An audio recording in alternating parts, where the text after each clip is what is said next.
नमस्कार साथियों, स्वागत है आपका इकोनॉमिक मास्टर यूट्यूब चैनल पर। साथियों, इस वीडियो में हम देखेंगे 1 से 15 जनवरी 2026 तक के पिब के करंट अफेयर के बारे में। सबसे पहले देखते हैं पिपर हवा अंतर्राष्ट्रीय प्रदर्शनी के बारे में। कहाँ पर आयोजित की जाएगी? नई दिल्ली में। कब? 3 जनवरी 2026 को। शीर्षक क्या है? The light and the lotus relics of the awakened one. भारतीय वायुसेना के उपाध्यक्ष कौन बने हैं? Air marshal Nagesh Kapoor. भारतीय वायुसेना के उपाध्यक्ष बने हैं एयर मार्शल नागेश कपूर। भारतीय वायुसेना के प्रशिक्षण कमान के air officer commanding in chief के रूप में कार्यभार किसने संभाला है? एयर मार्शल सिथेपल्ली श्रीनिवास ने। केंद्रीय बजट 2025-26 के अनुसार सरकार ने कंपनी अधिनियम 2013 की धारा 233 के तहत फास्ट ट्रैक विलय और विभाजन के दायरे को व्यापक बनाने के लिए 4 सितंबर 2025 को किस में संशोधन किया है?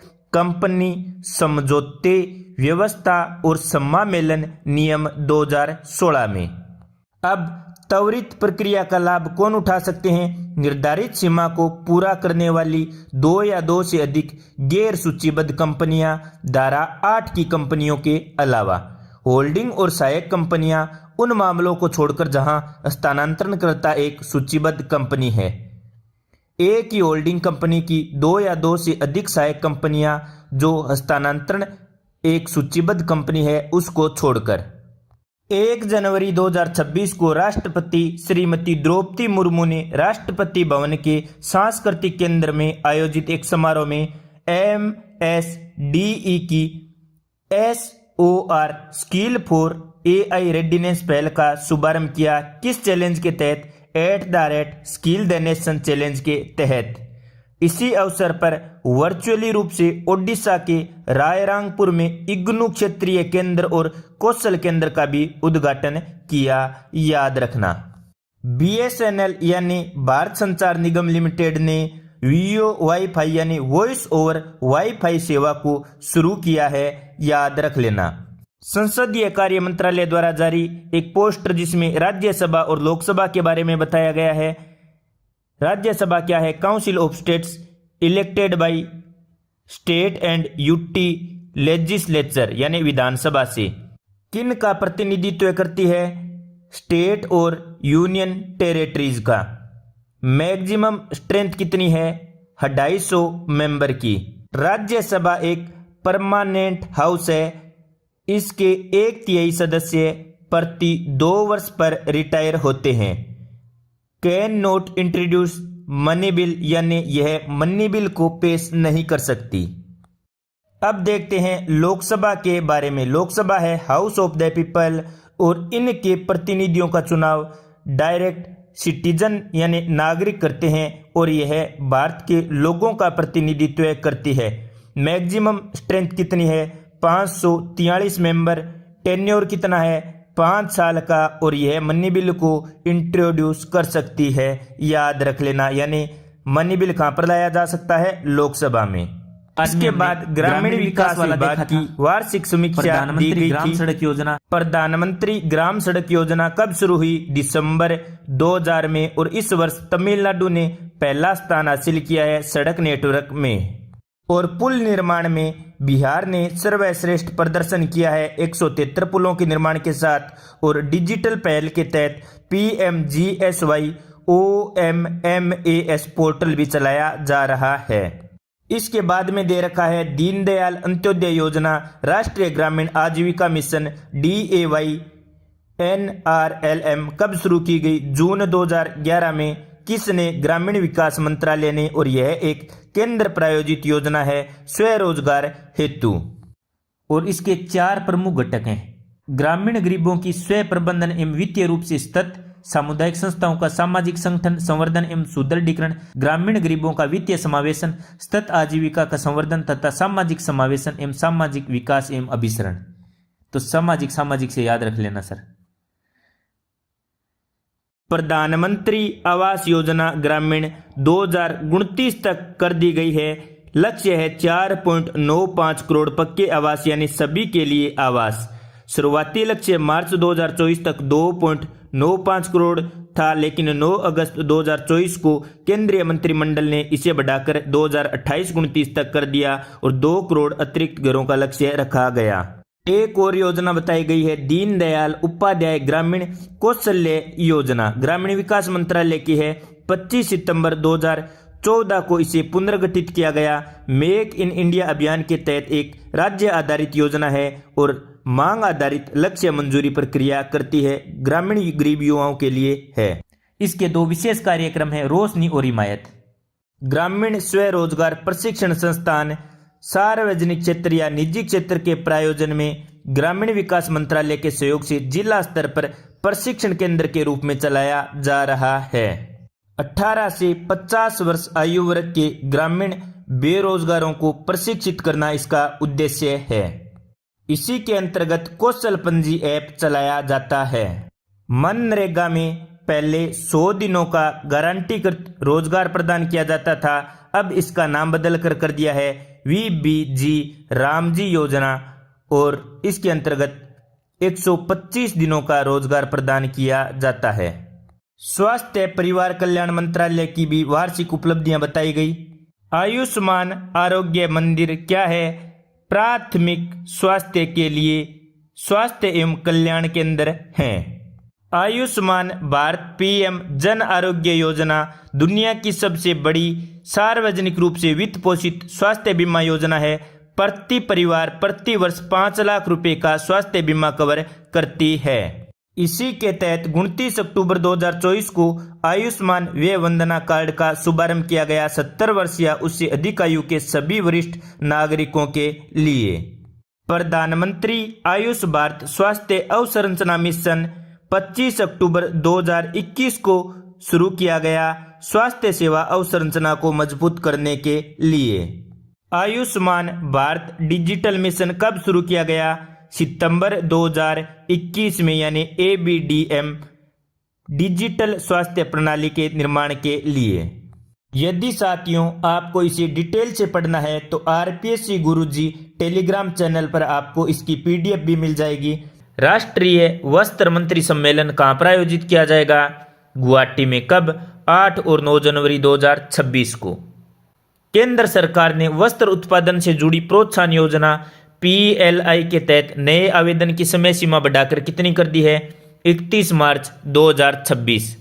अपना सर्वेक्षण जानने अनिगमित क्षेत्रों के उद्यमों के वार्षिक सर्वेक्षण की उपयोगकर्ता मार्गदर्शिका किसने प्रकाशित की है? राष्ट्रीय सांख्यिकी कार्यालय NSO ने। उद्देश्य क्या है? उपयोगकर्ता के साथ सक्रिय रूप से जुड़ना और ASUSI डेटा के सूचित उपयोग को बढ़ाने के लिए सर्वेक्षण प्रक्रियाओं को अधिक पारदर्शी और उपयोगकर्ता के अनुकूल तरीकों से संप्रेषित करना। स्किल द नेशन चैलेंज किसने शुरू किया? राष्ट्रपति द्रौपदी मुर्मू ने। किसके लिए? AI जागरूकता और भविष्य के लिए तैयार शिक्षा को बढ़ावा देने के लिए। इसी अवसर पर दिल्ली, उत्तर प्रदेश, मध्य प्रदेश, राजस्थान, गुजरात, हरियाणा और हिमाचल प्रदेश के PM श्री स्कूलों, केंद्रीय विद्यालयों और जवाहर नवोदय विद्यालयों के 17 चयनित छात्रों के साथ देश भर के 15 सांसदों को AI पाठ्यक्रम के प्रमाण पत्र प्रदान किए। SOAR एक निःशुल्क पाठ्यक्रम है जो सभी के लिए AI प्रदान करता है। इसे जुलाई 2025 में लॉन्च किया गया। याद रखना। राजमार्ग इंफ्रा इन्वेस्टमेंट ट्रस्ट को AAA रेटिंग मिली है। किसका है? राजमार्ग इंफ्रा इन्वेस्टमेंट ट्रस्ट राष्ट्रीय राजमार्ग प्राधिकरण का। केंद्रीय स्वास्थ्य मंत्री JP नड्डा ने भारतीय फार्माकोपिया के 10वें संस्करण का विमोचन किया है। VBYD यानी यंग लीडर्स डायलॉग 2026 कब आयोजित किया जाएगा? 9 से 12 जनवरी को। कहां पर? भारत मंडपम, नई दिल्ली में। 9वें सिद्ध दिवस का आयोजन कहां पर किया जाएगा? अरंगम कलायुनार, चेन्नई में। कब किया जाएगा? 3 जनवरी 2026 को। 9वें सिद्ध दिवस का आयोजन कौन करेगा? राष्ट्रीय सिद्ध संस्थान केंद्रीय सिद्ध अनुसंधान परिषद और तमिलनाडु सरकार मिलकर। थीम क्या होगी? वैश्विक स्वास्थ्य के लिए सिद्ध। यह ऋषि अगस्त्य की जयंती के उपलक्ष्य में आयोजित किया जा रहा है। प्रतिवर्ष 6 जनवरी को मनाया जाता है। निर्यातकों के लिए क्रेडिट गारंटी स्कीम का कार्यान्वयन 1 दिसंबर 2025 से जन समर्थन पोर्टल के माध्यम से शुरू किया गया। भारत में लेखा परीक्षा की गुणवत्ता बढ़ाने के लिए राष्ट्रीय वित्तीय रिपोर्टिंग प्राधिकरण ने लेखा परीक्षा अभ्यास टूलकिट प्रकाशित किया। विश्व पुस्तक मेला 2026 कहाँ पर आयोजित हो रहा है? नई दिल्ली में। कब से कब तक? 10 से 18 जनवरी 2026 को भारत मंडपम नई दिल्ली में आयोजित किया जाएगा। दक्षिणी पश्चिमी वायु कमान के air officer commanding in chief का पदभार किसने संभाला है? एयर मार्शल तेजिंदर सिंह ने। एमसीए ने कंपनी अधिनियम 2013 के अंतर्गत वार्षिक केवाईसी आवश्यकताओं के स्थान पर 3 साल में एक बार संक्षिप्त केवाईसी आवश्यकताओं को लागू किया है। अब साथियों देखते हैं वार्षिक समीक्षा। सबसे पहले देखते हैं आयुष मंत्रालय की। प्रधानमंत्री ने दिल्ली में CSRI की अत्याधुनिक आयुर्वेद अनुसंधान सुविधा की आधारशिला रखी थी। कहाँ पर? दिल्ली के रोहिणी में। 2.92 एकड़ में यह परिसर फैला होगा। 187 करोड़ रुपए की लागत आएगी। 100 बिस्तर वाला अनुसंधान अस्पताल होगा। राष्ट्रपति ने अंतर्राष्ट्रीय यूनानी सम्मेलन का उद्घाटन किया और वैश्विक मान्यता के लिए नवाचार को महत्वपूर्ण बताया। कब? यूनानी दिवस के अवसर पर। इस सम्मेलन की थीम क्या थी? एकीकृत स्वास्थ्य समाधान के लिए यूनानी चिकित्सा में नवाचार, भविष्य का मार्ग। प्रधानमंत्री नरेंद्र मोदी और इंडोनेशिया के राष्ट्रपति श्री प्रबोवो सुबियांतो की नई दिल्ली के हैदराबाद हाउस में 25 जनवरी 2025 को आयुष के लिए समझौते ज्ञापन पर हस्ताक्षर हुए। 10 अप्रैल को गांधीनगर में विश्व होम्योपैथी दिवस 2025 के सम्मेलन का उद्घाटन किसने किया था? आयुष राज्य मंत्री स्वतंत्र प्रभार श्री प्रताप राव जाधव ने। थीम क्या थी? शिक्षा, अभ्यास और अनुसंधान। 6ठी GST बैठक ने साक्ष्य आधारित पारंपरिक चिकित्सा के लिए वैश्विक गति को सुदृढ़ बनाने के लिए एक उच्च स्तरीय GFTM कार्यक्रम की घोषणा की, जिसका विषय था पारंपरिक चिकित्सा, पारंपरिक विरासत से लेकर अत्याधुनिक विज्ञान तक सभी के लिए स्वास्थ्य। 11वें अंतर्राष्ट्रीय योग दिवस पर 3 लाख प्रतिभागियों ने भाग लेकर रिकॉर्ड बनाया। विश्व स्वास्थ्य संगठन ने भारत के AI आधारित आयुष नवाचारों को वैश्विक रूप से मान्यता प्रदान की। किस में? अपनी रिपोर्ट पारंपरिक चिकित्सा में AI में। 6 से 10 अक्टूबर 2025 तक MAHE परिसर मणिपाल में जैव सुरक्षा और प्रकोप सिमुलेशन प्रशिक्षण 2025 शीर्षक से 5 दिवसीय आवासीय कार्यशाला का आयोजन किया गया। विश्व स्वास्थ्य संगठन का पारंपरिक चिकित्सा पर दूसरे वैश्विक शिखर सम्मेलन का शुभारंभ दिल्ली में किया गया था और इसमें नई वैश्विक पारंपरिक चिकित्सा रणनीति 2025 से 34 की सराहना की गई। श्री पीयूष गोयल और प्रताप राव जाधव ने नई दिल्ली में आयुष उद्योग सम्मेलन के दौरान आयुष निवेश सारथी पोर्टल का 29 मई 2025 को शुभारंभ किया। अब साथियों देखते हैं जल शक्ति मंत्रालय के बारे में। इसमें स्वच्छ भारत मिशन ग्रामीण चरण 2 के बारे में बताया गया है। इसमें बताया है भारत में 83% से अधिक गांवों को SBMG के तहत ODF प्लस घोषित किया गया है। स्वच्छ भारत मिशन की शुरुआत कब की गई थी? 2 अक्टूबर 2014 को। 2 अक्टूबर 2019 तक देश भर के सभी गांवों ने खुद को ODF घोषित कर दिया था।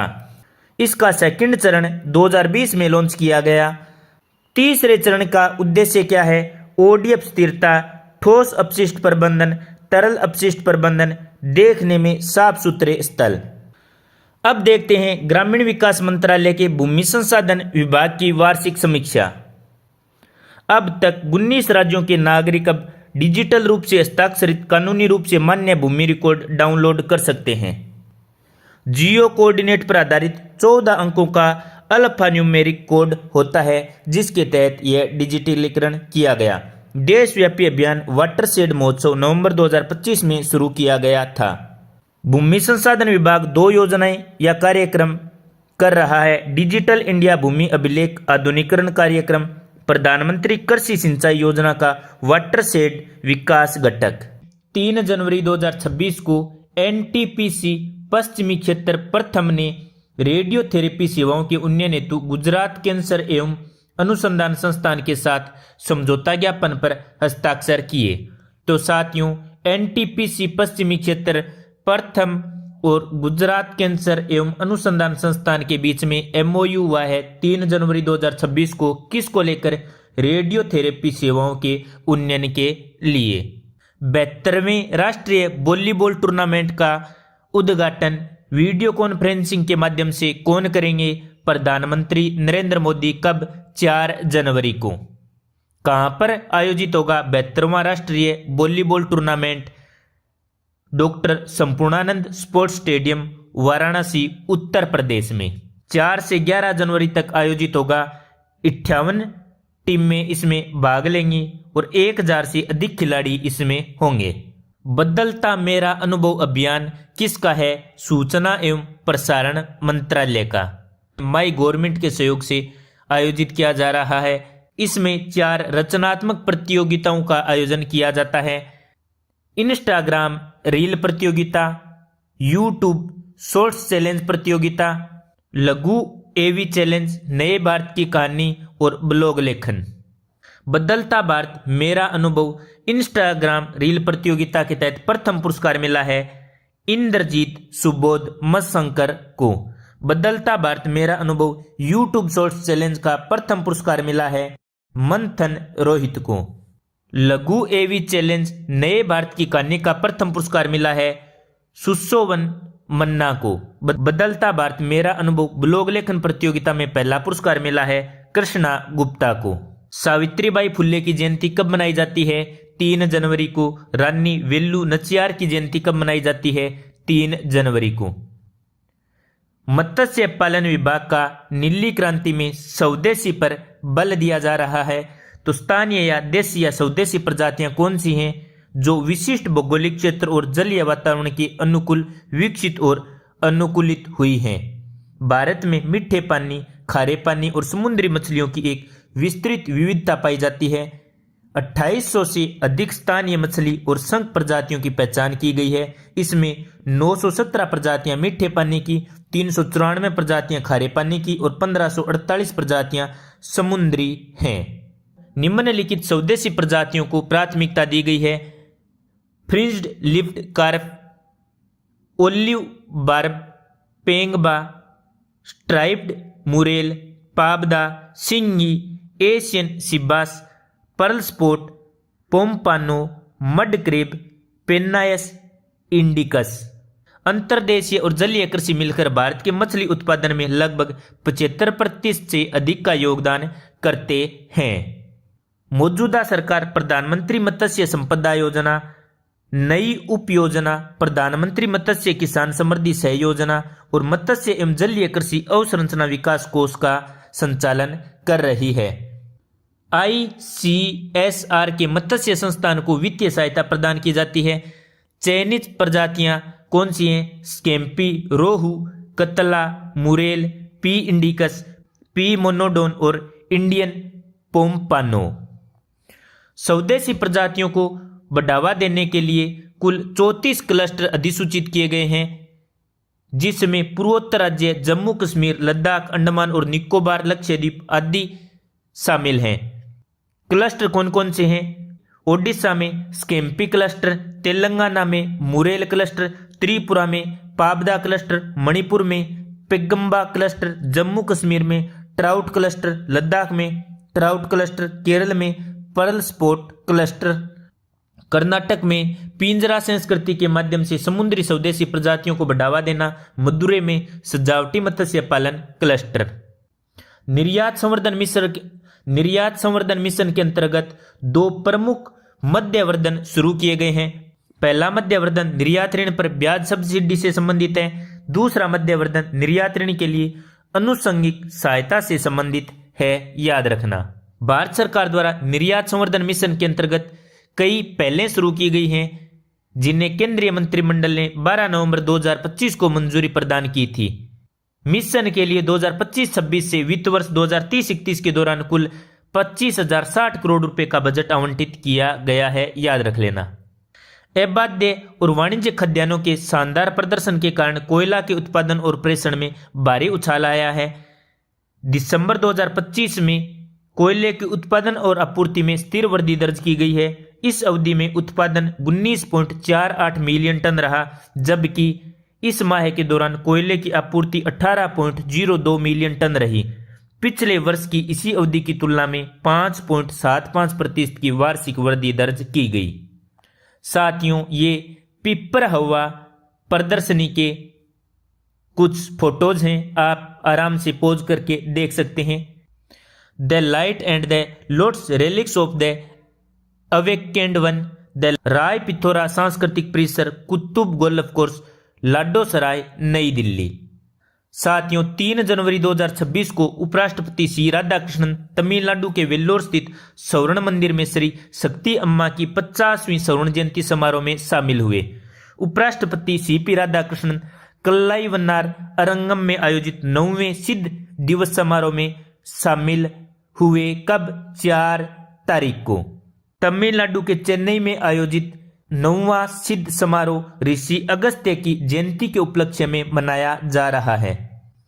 प्रधानमंत्री नरेंद्र मोदी ने नई दिल्ली में पिपरहवा अवशेष तथा उनसे संबंधित प्राचीन वस्तुओं की प्रदर्शनी का उद्घाटन किया। कब? 3 जनवरी 2026 को। और ये सभी के लिए उपलब्ध कब से होंगी देखने के लिए? 4 जनवरी 2026 से। देश का प्रमुख कृषि एवं बागवानी महोत्सव तेलंगाना के सिकंदराबाद स्थित राष्ट्रपति निलयम में आयोजित किया जाएगा। तो कृषि एवं बागवानी महोत्सव कहां पर आयोजित किया गया? तेलंगाना में, याद रखना। 4 जनवरी 2026 की प्रमुख गतिविधियां देखें तो 72वें राष्ट्रीय वॉलीबॉल टूर्नामेंट का उद्घाटन कौन करेंगे? प्रधानमंत्री नरेंद्र मोदी।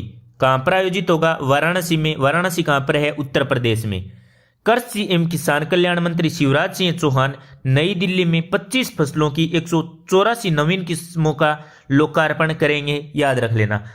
कब? 4 जनवरी 2026 को। केंद्रीय विज्ञान एवं प्रौद्योगिकी राज्य मंत्री डॉक्टर जितेंद्र सिंह नई दिल्ली में वैज्ञानिक और औद्योगिक अनुसंधान विभाग के 41वें स्थापना दिवस समारोह में मुख्य अतिथि के रूप में शामिल हुए। वैज्ञानिक और औद्योगिक अनुसंधान विभाग का कौन सा स्थापना दिवस मनाया गया? 41वां स्थापना दिवस, याद रखना। केंद्रीय कृषि एवं किसान कल्याण मंत्री कौन है? शिवराज सिंह चौहान। इन्होंने ICAR द्वारा विकसित 25 फसलों की 184 नई किस्में राष्ट्र को समर्पित कर दी हैं। वर्ष 1969 से अब तक 7,205 फसल किस्मों को मंजूरी प्रदान की गई है। कार्यक्रम में कुल 122 अनाज की फसलें थी, जिसमें धान की 60, मक्का की 50, ज्वार, बाजरा, रागी, लघु मिलेट्स और प्रोसो मिलेट्स की भी उन्नत किस्में शामिल थी। दलहनों की 6 नई किस्में थी, अरहर, मूंग और उड़द की। तिलहनों के लिए सरसों, कुसुम, तिल, मूंगफली, गोभी, सरसों, अरंडी सहित 13 नई किस्मों तथा 11 चारा की फसलें शामिल थी। कार्यक्रम में गन्ने की 6, कपास की 24, जिसमें 22 बिट्टी कपास की किस्में थी। जूट और तंबाकू की भी एक नई किस्म रिलीज की गई। एरोनॉटिक्स डेवलपमेंट एजेंसी ADA ने 2 दिवसीय राष्ट्रीय संगोष्ठी एरोनॉटिक्स 2047 का शुभारंभ कहां पर किया? बेंगलुरु में। बेंगलुरु स्थित सेंटर फॉर एयरबोर्न में। कब? 4 जनवरी 2026 को। उद्घाटन किसने किया था? Air chief marshal AP Singh ने। सेना प्रमुख जनरल उपेंद्र द्विवेदी 5 से 8 जनवरी 2026 को संयुक्त अरब अमीरात और श्रीलंका की यात्रा पर गए हैं। राजमार्ग मंत्रालय ने मोटर वाहन संशोधन अधिनियम 2019 की धारा 134A के तहत 2020 में गुड समैरिटन रूल्स अधिसूचित किए। किसके लिए? दुर्घटना पीड़ित की सहायता के लिए। गोल्डन आवर कौन सा होता है? गंभीर चोट लगने के बाद का पहला घंटा। राहवीर को कितना रिवॉर्ड मिलता है? 25,000 रुपये और सर्टिफिकेट। वाराणसी में 72वें राष्ट्रीय वॉलीबॉल टूर्नामेंट का उद्घाटन किसने किया? प्रधानमंत्री श्री नरेंद्र मोदी ने वीसी के माध्यम से। स्मार्ट ग्रीन एक्वाकल्चर फार्म और अनुसंधान संस्थान तथा अत्याधुनिक रीसर्कुलेटरी एक्वाकल्चर सिस्टम सुविधा का उद्घाटन कहां पर किया गया? तेलंगाना में। किसने किया? केंद्रीय मंत्री लाल सिंह ने। यहां पर मूल्यवान ठंडे पानी की प्रजाति रेनबो ट्राउट की पहली सफल खेती की गई। कहां पर? हैदराबाद में। गृह मंत्रालय की संसदीय परामर्शदात्री समिति की बैठक कहां पर की गई? श्री विजयपुरम में। श्री विजयपुरम द्वीप समूह कहां पर है? अंडमान निकोबार में। इसकी अध्यक्षता किसने की? केंद्रीय गृह एवं सहकारी मंत्री अमित शाह ने। और संघ शासित सरकार की 373 करोड़ की विभिन्न विकास परियोजनाओं का भी शिलान्यास किया। विषय था CFSL NFSU। कब की गई? 3 जनवरी 2026 को। NCC गणतंत्र दिवस शिविर 2026 का शुभारंभ दिल्ली कैंट में हुआ। NCC की स्थापना कब हुई थी? 1948 में। NCC के महानिदेशक कौन है? लेफ्टिनेंट जनरल वीरेंद्र वत्स। 9वें सिद्ध दिवस समारोह का उद्घाटन किसने किया? उपराष्ट्रपति CP राधाकृष्णन ने। कहां पर? चेन्नई में। जनजातीय कार्य मंत्रालय एकलव्य मॉडल आवासीय विद्यालय के लिए CSR समर्थित अवसंरचना विकास एवं क्षमता निर्माण के क्रियान्वयन हेतु समझौता ज्ञापन पर हस्ताक्षर करेगा। अब हम साथियों विदेश मंत्रालय स्पेशल देखते हैं। विदेश मंत्री जयशंकर की फ्रांस और लग्जमबर्ग यात्रा 4 से 9 जनवरी 2026 को। विदेश मंत्री 31वें फ्रांसीसी राजदूत सम्मेलन में विशिष्ट अतिथि के रूप में भी संबोधित करेंगे। वेनेजुएला में हुए हाल ही के घटनाक्रमों पर प्रेस विज्ञप्ति जारी की गई। इस पर बेहद चिंता जताई गई और कहा गया कि हम बारीकी से नजर रख रहे हैं। काराकास स्थित भारतीय दूतावास भारतीय समुदाय के सदस्यों से संपर्क में है। भारत वेनेजुएला के लोगों की भलाई और सुरक्षा के प्रति अपना समर्थन दोहराता है। भारत और पाकिस्तान ने परमाणु प्रतिष्ठानों की सूची का आदान प्रदान 1 जनवरी 2026 को किया। 31 दिसंबर 1988 को वे समझौते के अनुसार। यह समझौता 27 जनवरी 1991 को लागू हुआ था। दोनों देशों के बीच सूचियों का यह 35वां आदान प्रदान है। पहला आदान प्रदान 1 जनवरी 1992 को हुआ था। भारत और पाकिस्तान के बीच कैदियों की सूची का आदान प्रदान 2008 के द्विपक्षीय काउंसलर पहुंच समझौते के प्रावधानों के तहत भारत और पाकिस्तान ने राजनयिक चैनलों के माध्यम से नई दिल्ली और इस्लामाबाद में स्थित एक दूसरे की हिरासत में मौजूद नागरिक कैदियों और मछुआरों की सूचियों का आदान प्रदान किया। श्री अभय कुमार बने अजरबैजान के अगले राजदूत। कब? 30 दिसंबर 2025 को। तो अजरबैजान गणराज्य के राजदूत कौन बने हैं? अभय कुमार। ऐसे अजरबैजान, ऐसे Abhay Kumar. New Delhi world book fair कब आयोजित किया जाएगा? 10 से 18 जनवरी 2026 को। तो वर्ल्ड बुक फेयर कहां पर आयोजित किया जा रहा है? नई दिल्ली में। यह B2C बुक फेयर है। कौन आयोजित करा रहा है? शिक्षा मंत्रालय, भारत सरकार, NBT.India और ITPO। केंद्रीय शिक्षा मंत्री धर्मेंद्र प्रधान ने नई दिल्ली में एक बुक लॉन्च की है, खुतबात ए मोदी लाल किले की फसिल से। इस पुस्तक में क्या है? 2014 से 2025 के बीच लाल किले से दिए गए स्वतंत्रता दिवस के भाषणों का संग्रह है उर्दू भाषा में। इस पुस्तक को राष्ट्रीय उर्दू भाषा संवर्धन परिषद द्वारा प्रकाशित किया गया है। राष्ट्रीय उर्दू भाषा संवर्धन परिषद कहां पर है? नई दिल्ली में। यह शिक्षा मंत्रालय के अंतर्गत एक राष्ट्रीय संस्था है जिसका उद्देश्य है देश में उर्दू भाषा का संरक्षण करना, संवर्धन करना और उसका प्रसार करना। राष्ट्रपति ने भारत के मुख्य न्यायाधीश से परामर्श के बाद अधिवक्ताओं को उच्च न्यायालय में न्यायाधीश या अपर न्यायाधीश के रूप में नियुक्त किया है। तो साथियों, उच्च न्यायालय में न्यायाधीशों या अपर न्यायाधीशों की नियुक्ति कौन करता है? भारत का राष्ट्रपति किसके परामर्श के बाद में? भारत के मुख्य न्यायाधीश यानी सीजेआई के परामर्श के बाद में। भारत के उच्च न्यायालय में न्यायाधीशों की नियुक्ति का वर्णन कहां पर मिलता है? भाग 6 राज्य में, अध्याय 5 राज्यों के उच्च न्यायालय, अनुच्छेद 214 से 232 में। साथियों, उच्च न्यायालय में न्यायाधीशों की नियुक्ति का वर्णन अनुच्छेद 217 में है और अपर न्यायाधीश या कार्यकारी न्यायाधीश का वर्णन अनुच्छेद 224 में है। इनकी नियुक्ति कौन करता है? राष्ट्रपति। किसकी सलाह पर? सीजेआई की सलाह पर। पटना उच्च न्यायालय का न्यायाधीश बनाया गया है रितेश कुमार को। इलाहाबाद उच्च न्यायालय के 2 न्यायाधीश बनाए गए हैं, प्रवीण कुमार और जयकृष्ण उपाध्याय को। अपर न्यायाधीश के रूप में उत्तराखंड उच्च न्यायालय में नियुक्ति की गई है सिद्धार्थ शाह की। साथियों, अपर न्यायाधीश की नियुक्ति क्यों की जाती है? अनुच्छेद 224 के तहत कार्य में अस्थायी वृद्धि या बकाया काम होने के कारण अपर न्यायाधीश की नियुक्ति अधिकतम 2 वर्ष के लिए की जा सकती है। नियुक्ति कौन करता है? राष्ट्रपति। किसकी सलाह से? सीजेआई की सलाह से। केंद्रीय गृह एवं सहकारिता मंत्री अमित शाह ने 6 जनवरी 2025 को नई दिल्ली के विज्ञान भवन में NDDB फाउंडेशन फॉर न्यूट्रिशन द्वारा आयोजित CSR कॉन्क्लेव पोषण सुरक्षा एवं कुपोषण उन्मूलन में कॉरपोरेट सामाजिक उत्तरदायित्व की भूमिका का उद्घाटन किया। भारत सरकार ने पोषक तत्व आधारित सब्सिडी NBS योजना पेश की थी जो 1 अप्रैल 2010 से प्रभाव में आई।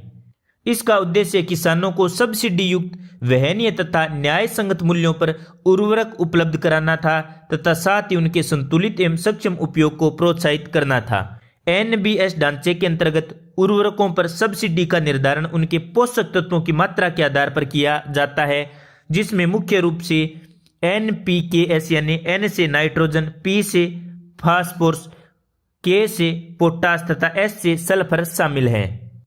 साथियों, 2011-12 में प्रति हेक्टेयर उत्पादकता 1930 थी जो 2024-25 में बढ़कर 2578 हो गई। रक्षा मंत्री राजनाथ सिंह ने 5 जनवरी 2026 को गोवा में भारतीय तटरक्षक बल में समुद्र प्रताप को शामिल किया। गोवा शिपयार्ड लिमिटेड द्वारा निर्मित है। यह प्रदूषण नियंत्रण पोत है और 2 पोतों में से पहला पोत है। 60% से अधिक स्वदेशी घटक लगे हैं। समुद्र प्रताप देश का पहला स्वदेशी रूप से डिजाइन किया गया प्रदूषण नियंत्रण पोत है और भारतीय तटरक्षक बल के बेड़े में शामिल किया गया है। भारतीय तटरक्षक बल के बेड़े का अब तक का सबसे बड़ा पोत है। लद्दाख के उपराज्यपाल कौन है? Kavinder Gupta. World Braille day कब मनाया जाता है? 4 जनवरी को। दृष्टिबाधित या जिनकी दृष्टि कमजोर है उनके लिए ब्रेल लिपि काम में आती है। भारत में ब्रेल लिपि का आगमन 1887 में हुआ था। 1951 में भारतीय ब्रेल को एकमात्र राष्ट्रीय मानक के रूप में स्वीकार किया गया। दिव्यांगजन अधिकार अधिनियम 2016 इसे कानूनी आधार प्रदान करता है। 2011 की जनगणना के अनुसार भारत में दृष्टिबाधित व्यक्तियों की संख्या 50,32,463 है। क्षेत्रीय AI इम्पैक्ट कॉन्फ्रेंस 2026 की मेजबानी कौन करेगा? राजस्थान। कब? 6 जनवरी 2026 को। इंडिया AI इम्पैक्ट समिट 2026 से पहले गुवाहाटी में मानव पूंजी कार्य समूह की बैठक आयोजित होगी। आयुष निर्यात संवर्धन परिषद ने आज नई दिल्ली में पारंपरिक चिकित्सा प्रणालियों को और वेलनेस उत्पादों के निर्यात को बढ़ावा देने के भारत के प्रयासों के तहत अपनी 4थी स्थापना वर्षगांठ मनाई। आयुष एक्सिल को आयुष मंत्रालय के आयुष क्वालिटी मार्ग कार्यक्रम को संभालने की जिम्मेदारी सौंपी गई है। माननीय PM मोदी ने पारंपरिक चिकित्सा पर दूसरे WHO शिखर सम्मेलन 17 से 19 दिसंबर 2025 के दौरान शुरू किया था, जो आयुष प्रोडक्ट के क्वालिटी एश्योरेंस और वैश्विक मान्यता को मजबूत करता है। थ्रेड्स ऑफ केयर वस्त्र संरक्षण एवं प्रलेखन की तकनीकी और पद्धतियों की विषय पर 2 दिवसीय कार्यशाला का आयोजन कहां पर किया गया? इंदिरा गांधी राष्ट्रीय कला केंद्र नई दिल्ली में। 6ठा राष्ट्रीय चिल्का पक्षी महोत्सव 2026 कहां पर आयोजित किया गया? ओडिशा में। राष्ट्रीय पक्षी दिवस कब मनाया जाता है? 5 जनवरी को। ISFR रिपोर्ट 2023 के अनुसार भारत में फॉरेस्ट और ट्री कवर कितना है? 25.17%, 21.76% है फॉरेस्ट कवर और 3.41% है ट्री कवर। 2013 से अब तक फॉरेस्ट और ट्री कवर में 4.83% की वृद्धि हुई है। प्रोजेक्ट एलिफेंट कब शुरू किया गया था? फरवरी 1992 में। और अब कितने हाथी रिजर्व हैं? 33। अब टोटल वेटलैंड साइट कितनी हो गई हैं, यानी रामसर साइट कितनी हो गई हैं? 96। इंदौर और उदयपुर क्या है? Wetland cities. सिक्योरिटी काउंसिल की जनवरी महीने की प्रेसिडेंसी किसने ग्रहण की है? यूएन की। तो सोमालिया ने। 2026 के लिए सुरक्षा परिषद की अध्यक्षता जनवरी की सोमालिया के पास है, फरवरी की यूके के पास, मार्च की यूएसए के पास, अप्रैल की बहरीन के पास, मई की चीन के पास, जून की कोलंबिया के पास, जुलाई की कांगो के पास, अगस्त की डेनमार्क के पास, सितंबर की फ्रांस के पास, अक्टूबर की ग्रीस के पास, नवंबर की लातविया के पास और दिसंबर की लाइबेरिया के पास होगी। अंग्रेजी वर्णमाला के क्रमानुसार अध्यक्षता की बारी प्रत्येक महीने आती है। यदि आप इसकी पीडीएफ पाना चाहते हैं तो आरपीएससी गुरुजी 1997 टेलीग्राम चैनल से डाउनलोड कर लें। अब साथियों हम करते हैं रिवीजन। आप कुछ प्रश्नों का जवाब दीजिए, ध्यान से सुनिए। आयुष एक्सिल की कौन सी वर्षगांठ मनाई गई? तो सही उत्तर होगा चौथी वर्षगांठ। आयुष एक्सिल की स्थापना कब की गई थी? 4 जनवरी 2022 को। दूसरा प्रश्न, क्षेत्रीय एआई इम्पैक्ट कॉन्फ्रेंस 2026 का आयोजन कहां पर किया जाएगा? तो सही उत्तर होगा जयपुर, राजस्थान में। तीसरा प्रश्न, वर्ल्ड ब्रेन लिपि डे कब मनाया जाता है? तो सही उत्तर होगा 4 जनवरी को। चौथा प्रश्न, राष्ट्रीय पक्षी दिवस कब मनाया जाता है? तो सही उत्तर होगा 5 जनवरी को। पांचवां प्रश्न, वर्ल्ड बुक फेयर का आयोजन कहां पर होगा? तो सही उत्तर होगा नई दिल्ली में। कब होगा? 10 से 18 जनवरी 2026 को। छठा प्रश्न, खुतबात ए मोदी लाल किले की फासिल से बुक का प्रकाशन किसने किया है? तो सही उत्तर होगा एनसीपीएल ने, यानी राष्ट्रीय उर्दू भाषा संवर्धन परिषद ने। और इसका विमोचन किसने किया? तो सही उत्तर होगा धर्मेंद्र प्रधान ने। धर्मेंद्र प्रधान कौन है? शिक्षा मंत्री।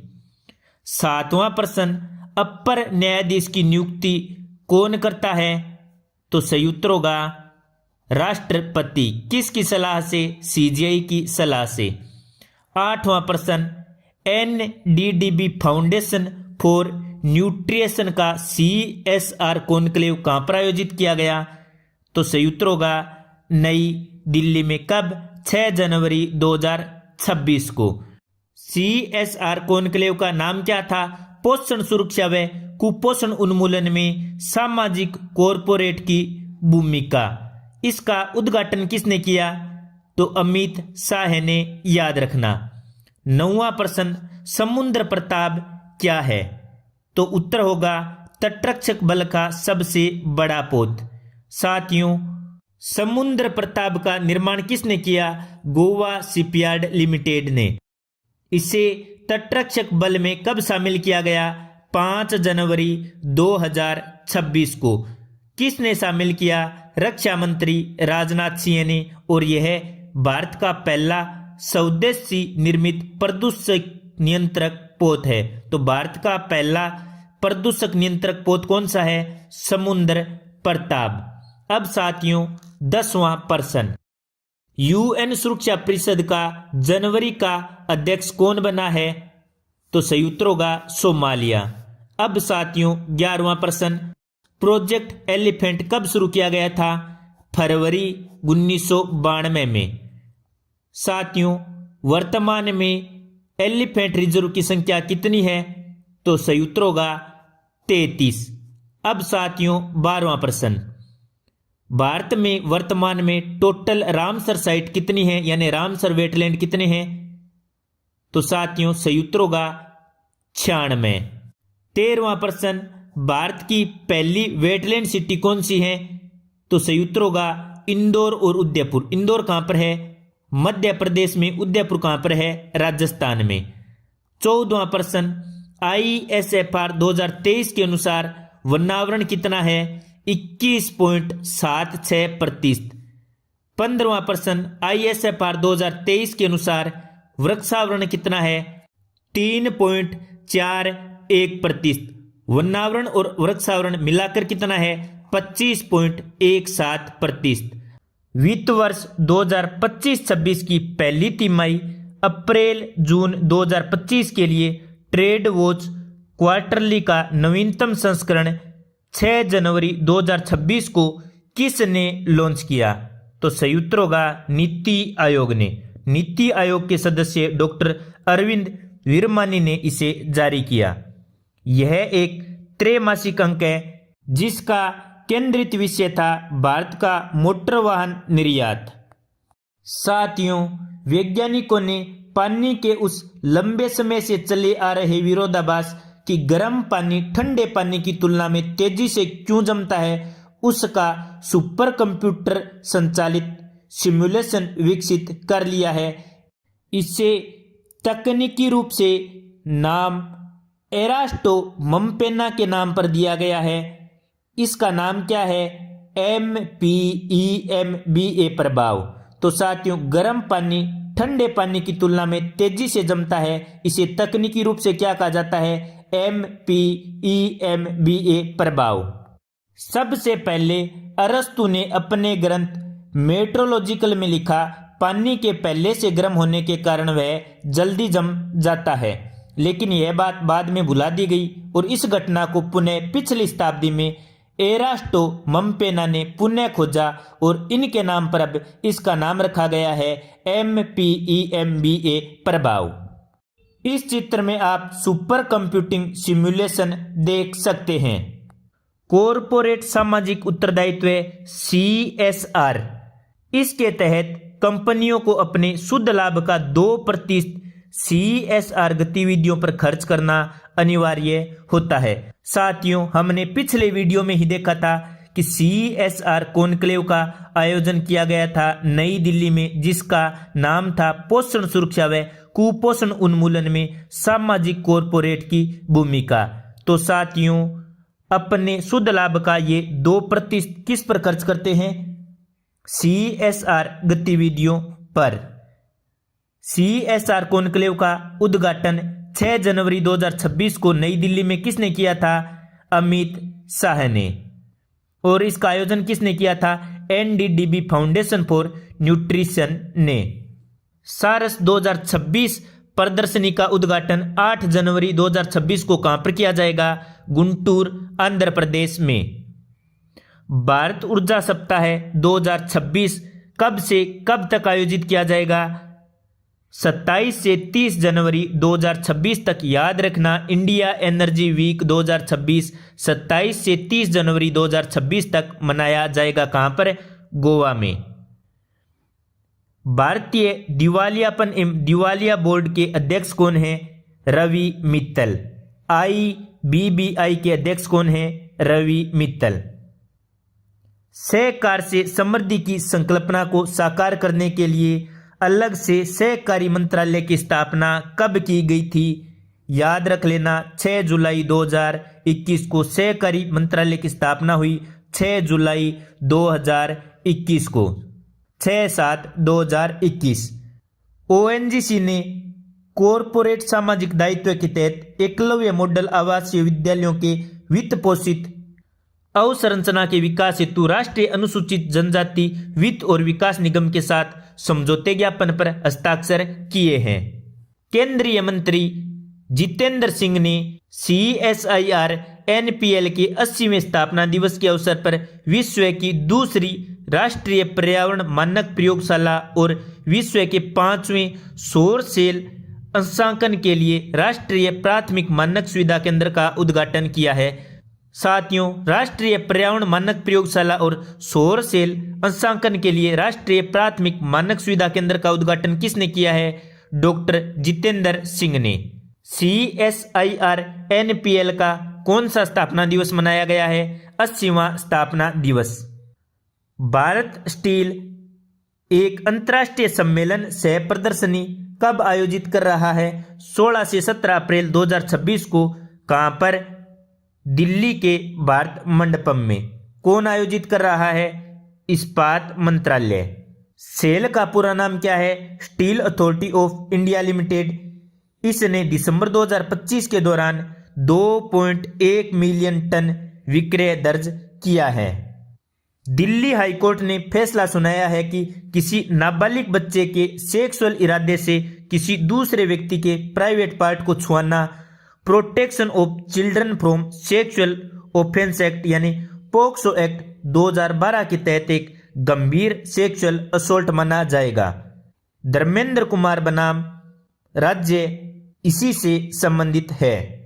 इसके तहत पोक्सो एक्ट की धारा 10 के तहत अपराध साबित होता है। The light and the lord's relics of the awakened one पावन पिपरहवा अवशेष की प्रदर्शनी कहां पर आयोजित की गई? नई दिल्ली में। किसने आयोजित की? संस्कृति मंत्रालय ने। इसका उद्घाटन कब किया गया था? 3 जनवरी 2026 को। उद्घाटन किसने किया? PM नरेंद्र मोदी ने। कहां पर? पिथौरा सांस्कृतिक केंद्र, नई दिल्ली में। 4 जनवरी 2026 से यह सभी लोगों के लिए उपलब्ध हो गई। लोकतंत्र और चुनाव प्रबंधन पर भारत अंतर्राष्ट्रीय सम्मेलन एक पूर्वालोकन कार्यक्रम किसने आयोजित किया? भारतीय निर्वाचन आयोग ने। कहां पर? नई दिल्ली में। 2025-26 के लिए सकल घरेलू उत्पादन के प्रथम अग्रिम अनुमान किसने जारी किए हैं? सांख्यिकी और कार्यक्रम मंत्रालय ने। समुद्र प्रताप क्या है? भारत का प्रथम स्वदेशी रूप से डिजाइन किया गया प्रदूषण नियंत्रण पोत और भारतीय तटरक्षक बल के बेड़े का अब तक का सबसे बड़ा पोत है। पहली बार एक अग्रिम पंक्ति के तटरक्षक पोत पर 2 महिला अधिकारियों की नियुक्ति की गई है। समुद्र प्रताप का निर्माण किसने किया है? गोवा शिपयार्ड लिमिटेड में। 60% से अधिक सामग्री स्वदेशी है और इसे भारतीय तटरक्षक बल में कब शामिल किया गया? 5 जनवरी 2026 को। और किसने शामिल किया? राजनाथ सिंह ने। वन क्षेत्र के मामले में भारत का विश्व में कौन सा स्थान है? 9वां स्थान। वार्षिक शुद्ध वृद्धि में वैश्विक स्तर पर भारत का कौन सा स्थान है? 3रा स्थान। 2013 से अब तक वन एवं वृक्ष आवरण में कितनी वृद्धि हुई है? 4.83% की। वर्तमान में कितने टाइगर रिजर्व हैं? 58 टाइगर रिजर्व। और कितने क्षेत्र में फैले हैं? लगभग 85,000 वर्ग किलोमीटर में। 57वां टाइगर रिजर्व कौन सा था? रातापानी टाइगर रिजर्व, मध्य प्रदेश, जो 2024 में बना था। 58वां टाइगर रिजर्व कौन सा है? महादेव टाइगर रिजर्व, मध्य प्रदेश का है, जो 7 मार्च 2025 को बना है। प्रजाति संरक्षण और संघर्ष प्रबंधन के लिए कितनी परियोजनाएं शुरू की गई हैं? 5 राष्ट्रीय स्तर की परियोजनाएं शुरू की गई हैं। प्रोजेक्ट चित्ता का विस्तार कहां तक कर दिया गया है? गांधी सागर वन्यजीव अभ्यारण्य तक। चित्ता की आबादी कितनी पहुंच चुकी है? 30। भारत में कितने चित्ते जन्मे हैं? 19। प्रोजेक्ट चित्ता कब शुरू हुआ था? 17 सितंबर 2022 को। 17 सितंबर 2022 को नामीबिया से लाए गए 8 चित्तों को PM नरेंद्र मोदी ने कुन्नो नेशनल पार्क मध्य प्रदेश में छोड़ा था। मध्य प्रदेश के कुन्नो राष्ट्रीय उद्यान में प्रधानमंत्री नरेंद्र मोदी ने प्रोजेक्ट चित्ता की शुरुआत की थी। 17 सितंबर 2022 को पर्यावरण, वन और जलवायु परिवर्तन मंत्रालय के तत्वावधान में और राष्ट्रीय बाघ संरक्षण प्राधिकरण के नेतृत्व में। भारत में जंगली चीते को आखिरी बार 1947 में देखा गया था, जब छत्तीसगढ़ के कोरिया जिला के साल के जंगलों में 3 चीतों को गोली मार दी गई थी। 1952 में एशियाई चीते को विलुप्त घोषित कर दिया था। वर्ष 2025 में कितनी नगर वन परियोजनाओं को मंजूरी दी गई है? 75 परियोजनाओं को। वर्ष 2026 में कितनी रामसर साइटें? 96 रामसर साइटें, जो लगभग 1.36 मिलियन हेक्टेयर क्षेत्र को कवर करते हैं। 2025 में कितने रामसर स्थलों को जोड़ा गया, 11 रामसर साइटों को जोड़ा गया। भारत के पहले रामसर आर्द्रभूमि शहर कौन से बने हैं? इंदौर और जयपुर। रामसर परिषद 15 ने भारत के कौन से प्रस्ताव को अपनाया है? आर्द्रभूमियों के विवेकपूर्ण उपयोग के लिए सतत जीवन शैली को बढ़ावा देना यानी लाइफ स्टाइल को अपनाया है। दिसंबर 2025 में नैरोबी में आयोजित संयुक्त राष्ट्र पर्यावरण सभा के 7वें सत्र में जंगल की आग के वैश्विक प्रबंधन को मजबूत करने के विषय पर भारत के प्रस्ताव को अपनाया गया। पर्यावरण ऑडिट नियम 2025 अधिसूचित किए गए हैं, जिसमें प्रमाणित तृतीय पक्ष पर्यावरण ऑडिट को शामिल किया गया है। पर्यावरण संरक्षण दूषित स्थलों का प्रबंधन नियम 2025 24 जुलाई 2025 को अधिसूचित किया गया, जो देश में दूषित स्थलों की पहचान, मूल्यांकन और उपचार के लिए ढांचा उपलब्ध कराता है। देश के सभी एसपीसीबी के तहत उद्योगों की स्थापना और संचालन के लिए सहमति प्रदान करने हेतु समान दिशा निर्देश जारी किए गए हैं। यदि आप इसकी पीडीएफ डाउनलोड करना चाहते हैं तो आरपीएससी गुरुजी 1997 टेलीग्राम चैनल से आप इसे डाउनलोड कर लें। अब साथियों, हम महत्वपूर्ण प्रश्नों का करते हैं रिवीजन। आप निम्न प्रश्नों का जवाब दीजिए।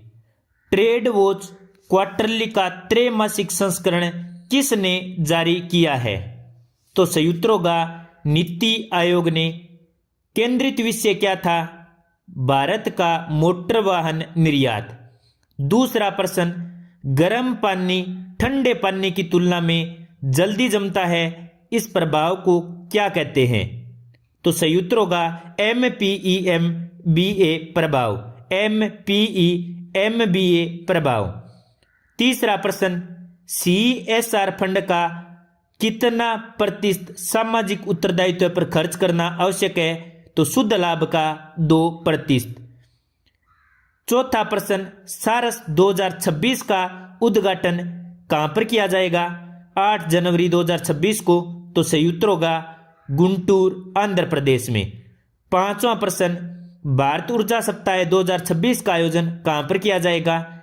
तो सही उत्तर होगा गोवा में 27 से 30 जनवरी 2026 तक। छठा प्रश्न, सहकारिता मंत्रालय की स्थापना कब की गई? तो सही उत्तर होगा 6/7/2021 को, यानी 6 जुलाई 2021 को। वित्त वर्ष 2025-26 के लिए सकल घरेलू उत्पादन का प्रथम अग्रिम अनुमान जारी कर दिया गया है, जिसमें वित्त वर्ष 2025-26 में जीडीपी वृद्धि दर 7.4% रहने का अनुमान लगाया गया है। वास्तविक जीवीए में 7.3% वृद्धि दर्ज की गई है 2025-26 में। नॉमिनल जीडीपी में 8% की वृद्धि का अनुमान है। तो साथियों, वास्तविक जीडीपी में 7.4% का और नॉमिनल जीडीपी में 8% का अनुमान है। और सेवा क्षेत्र को तेज वृद्धि में एक महत्वपूर्ण कारक माना जा रहा है। तृतीय क्षेत्र में वित्तीय, रियल एस्टेट और पेशेवर सेवाएं, लोक प्रशासन, रक्षा और अन्य सेवाओं के वित्त वर्ष 2025-26 में स्थिर कीमतों पर 9.9% की पर्याप्त वृद्धि दर प्राप्त करने का अनुमान है। 2025-26 में व्यापार, होटल, परिवहन, संचार और प्रसारण क्षेत्र से संबंधित सेवाओं में 7.5% वृद्धि का अनुमान है। द्वितीय क्षेत्र यानी विनिर्माण और निर्माण क्षेत्र के लिए 2025-26 में 7% की वृद्धि दर का अनुमान है। कृषि एवं संबंधित क्षेत्र में 3.1%, बिजली और जल आपूर्ति एवं अन्य उपयोगिता सेवा क्षेत्र में 2.1%। वित्त वर्ष 2025-26 के दौरान स्थिर कीमतों पर जीवीए में मध्यम वृद्धि दर्ज की है। निजी अंतिम उपभोग व्यय की वृद्धि दर 7% रहने का अनुमान है। 2025-26 के दौरान स्थिर कीमतों पर सकल स्थिर पूंजी निर्माण की वृद्धि दर 7.8% रहने का अनुमान है, यानी GFCA 7.8% रहने का अनुमान है। ग्रामीण विकास मंत्रालय और डाक विभाग ने एक MOU पर हस्ताक्षर किए हैं। उद्देश्य क्या है? ग्रामीण क्षेत्रों में वित्तीय सेवाओं का विस्तार, लॉजिस्टिक तथा बाजार तक पहुंच का विस्तार। भारत का निर्वाचन आयोग 21 से 23 जनवरी 2026 तक नई दिल्ली के भारत मंडपम में लोकतंत्र और चुनाव प्रबंधन पर पहले भारत अंतर्राष्ट्रीय सम्मेलन 2026 यानी IICDEM 2026 की मेजबानी करेगा। 3 दिवसीय कार्यक्रम है। यह कार्यक्रम India international institute of democracy and election management द्वारा आयोजित किया जा रहा है। भारत द्वारा आयोजित अपनी तरह का सबसे बड़ा वैश्विक सम्मेलन होगा। इसमें दुनिया भर के चुनाव प्रबंधन संगठन के लगभग 100 अंतर्राष्ट्रीय प्रतिनिधि भाग लेंगे। भारत के मुख्य निर्वाचन आयुक्त कौन हैं? श्री ज्ञानेश कुमार। भारत 2026 में इंटरनेशनल IDEA के सदस्य देशों की परिषद की अध्यक्षता संभालेगा, जिसका विषय क्या होगा? एक समावेशी, शांतिपूर्ण, लचीली और टिकाऊ दुनिया के लिए लोकतंत्र। सरकार ने कीटनाशक प्रबंधन विधेयक 2025 के मसौदे पर सुझाव आमंत्रित किए हैं, जो कीटनाशक अधिनियम 1968 और कीटनाशक नियम 1971 को प्रतिस्थापित करेगा। भारत की प्रमुख वैश्विक खाद्य एवं पेय पदार्थ सोर्सिंग प्रदर्शनी इंडस फूड 2026 का 9वां संस्करण 8 से 10 जनवरी 2026 तक ग्रेटर नोएडा स्थित इंडिया एक्सपो सेंटर एवं मार्ट में आयोजित किया जाएगा। इसमें 120 से अधिक देशों के प्रतिनिधि शामिल होने की उम्मीद है। राजस्थान क्षेत्रीय AI प्रभाव सम्मेलन 6 जनवरी 2026 को आयोजित किया गया। यह सम्मेलन 15 से 20 फरवरी 2026 को आयोजित होने वाले इंडिया AI प्रभाव सम्मेलन का पूर्वाभ्यास है। तो साथियों, क्षेत्रीय AI प्रभाव सम्मेलन कहाँ पर आयोजित किया गया? राजस्थान में। कब? 6 जनवरी 2026 को। इंडिया AI प्रभाव सम्मेलन कब आयोजित किया जाएगा? 15 से 20 फरवरी 2026 को। 79वां BIS स्थापना दिवस नई दिल्ली में 6 जनवरी 2026 को मनाया गया। 1 सितंबर 2025 को सिल्वर HUID हॉलमार्क योजना शुरू की गई थी। Indus food manufacturing 2026 food tech 4.0 के साथ 6 जनवरी 2026 को नई दिल्ली के India international convention and expo centre Yashobhoomi में शुरू हुआ। सूचना एवं प्रसारण मंत्रालय की वेव एक्स ने कल प्रसारण और मनोरंजन के क्षेत्र में नवाचार को बढ़ावा देने के लिए FITT IIT दिल्ली के साथ MOU किया। पंचायती राज मंत्रालय 8 से 9 जनवरी 2026 को पुणे के यशदा में महिलाओं के अनुकूल आदर्श ग्राम पंचायत की उत्कृष्ट कार्य प्रणाली के बारे में राष्ट्रीय कार्यशाला आयोजित करेंगे। मॉडल वुमेन फ्रेंडली ग्राम पंचायत 8 से 9 जनवरी 2026 पुणे महाराष्ट्र। 2 जनवरी 2026 तक रबी के कृषि फसलों में बढ़ोतरी पिछले वर्ष की तुलना में 16.4 लाख हेक्टेयर बढ़ा। प्रमुख रबी की फसलें कौन सी हैं? अनाज में गेहूं और चावल, दलहन में चना, मसूर, फील्ड पी, कुल्थी, उड़द बीन, मूंग बीन, लेथिरस, अन्य दलहनें। सरी अन्न एवं मोटे अनाज में जवार, बाजरा, रागी, छोटे बाजरे, मक्का, जौ। तिलहन में सफेद सरसों एवं सरसों, मूंगफली, कुसुम, सूरजमुखी, तिल, अलसी और अन्य तिलहन। केंद्रीय वाणिज्य एवं उद्योग मंत्री कौन है? पीयूष गोयल। ये 2 दिन के लिए ब्रुसेल्स गए।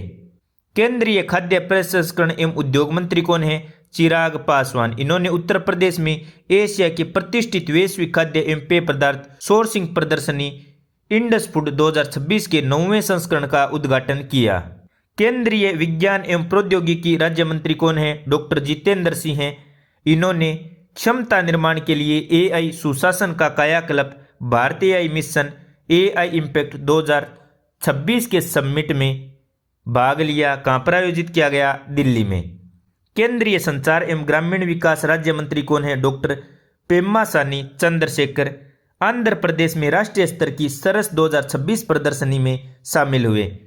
ओडिशा में 18वां प्रवासी भारतीय दिवस सम्मेलन आयोजित किया जाएगा। तो 18वां प्रवासी भारतीय दिवस सम्मेलन कहाँ पर आयोजित किया जाएगा? ओडिशा में। आप नीचे कमेंट में बताइए प्रवासी भारतीय दिवस सम्मेलन कब मनाया जाता है। असम में 2 दिवसीय राष्ट्रीय वस्त्र मंत्रियों का सम्मेलन 2026 प्रारंभ होगा। तो 2 दिवसीय राष्ट्रीय वस्त्र मंत्रियों का सम्मेलन कहाँ पर आयोजित होगा? असम में। भारत सरकार के प्रधान वैज्ञानिक सलाहकार के कार्यालय और ऑब्जर्व रिसर्च फाउंडेशन ने रायसीना साइंस डिप्लोमेसी इनिशिएटिव 2026 के पहले संस्करण के लिए साझेदारी की घोषणा की। वस्त्र मंत्रालय ने गुवाहाटी में राष्ट्रीय वस्त्र मंत्री सम्मेलन के उद्घाटन दिवस पर 15 राज्यों के साथ MOU किया। खनिज चिंतन शिविर 2026 गांधीनगर गुजरात में 8 से 10 जनवरी 2026 को खान मंत्रालय द्वारा आयोजित किया गया। भारतीय विशिष्ट पहचान प्राधिकरण UIDAI ने आधार का शुभंकर यानी प्रतीक चिन्ह जारी किया। नाम क्या है? उदय। तो शुभंकर डिजाइन प्रतियोगिता में पहले स्थान पर रहे अरुण गोकुल। कहाँ के? केरल के त्रिशूर के। भोपाल की रिया जैन ने शुभंकर नामांकन प्रतियोगिता में प्रथम पुरस्कार जीता।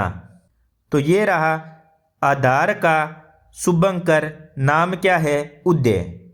महिला एवं बाल विकास मंत्रालय ने महिला एवं बाल विकास के लिए साझेदारी सुदृढ़ करने के लिए एकीकृत डिजिटल पोर्टल पंखुड़ी का शुभारंभ किया। तो पंखुड़ी पोर्टल किसने शुरू किया है? महिला एवं बाल विकास मंत्रालय ने। भारतीय खेल प्राधिकरण ने नई दिल्ली स्थित खेल विभाग प्रभाग में कॉम्बैट स्पोर्ट्स के कोच के लिए 4 दिवसीय खेल विज्ञान कार्यशाला का शुभारंभ किया। 6 से 7 जनवरी 2026 को नागपुर में देश भर के 20 शहरों के लिए महानगर निगरानी इकाई की 2 दिवसीय राष्ट्रीय समीक्षा बैठक आयोजित की गई, जिसका विषय क्या था? सहक्रिय निगरानी सुरक्षित शहर। देश भर में स्वयं सहायता समूहों और ग्रामीण परिवार के लिए वित्तीय, डिजिटल और लॉजिस्टिक सेवाओं का विस्तार करने और ग्रामीण बदलाव को गति देने के लिए डाक विभाग और ग्रामीण विकास मंत्रालय ने समावेशी और टिकाऊ ग्रामीण विकास के समर्थन में MOU किया। गाओ, नाचो और नेतृत्व करो, श्रील प्रभुपाद के जीवन से नेतृत्व का सबक पुस्तक का विमोचन किसने किया? उपराष्ट्रपति श्री CP राधाकृष्णन ने। कहाँ पर? नई दिल्ली में। साथियों, यह पुस्तक किसने लिखी? हिंदोल सेन गुप्ता ने। भारत को बाल विवाह मुक्त बनाने का लक्ष्य कब तक रखा है? 2030 तक।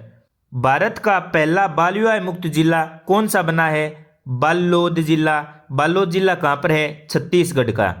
तो 2025 में भारत का पहला बाल विवाह मुक्त जिला बना है बालोद, छत्तीसगढ़। छत्तीसगढ़ के सूरजपुर जिले के प्रशासन ने 75 ग्राम पंचायतों को बाल विवाह मुक्त पंचायत घोषित किया। 20 से 24 वर्ष की आयु की 23% महिलाओं का विवाह 18 वर्ष की आयु से पहले कर दिया गया था। बाल विवाह क्या है?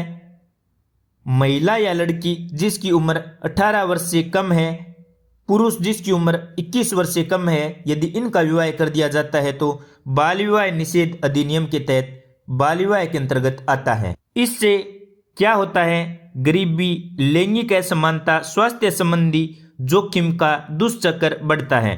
भारतीय कानून के तहत बाल विवाह प्रत्यक्ष रूप से बाल बलात्कार के समान है।